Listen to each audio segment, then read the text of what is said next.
orang yang bertakwa, Allah menghapuskan dosa-dosa yang dia lakukan.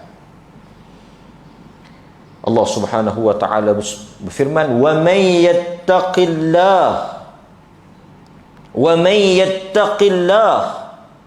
sesiapa yang bertakwa kepada Allah, termasuk di kalangan orang yang bertakwa, yukaffir anhu sayyi'atih, Allah Ta'ala akan menghapuskan semua dosa-dosa yang dia lakukan.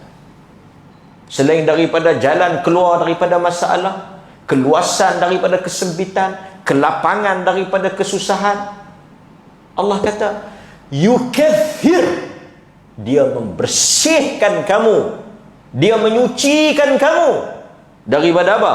Anhu sayyiatihi, daripada segala dosa-dosa yang dia lakukan. Jadi untuk menghapuskan dosa, menghilangkan dosa, menyucikan diri kita daripada dosa, membersihkan diri kita daripada dosa, takwa. Takwa clear. Itu yang Allah Ta'ala sebut.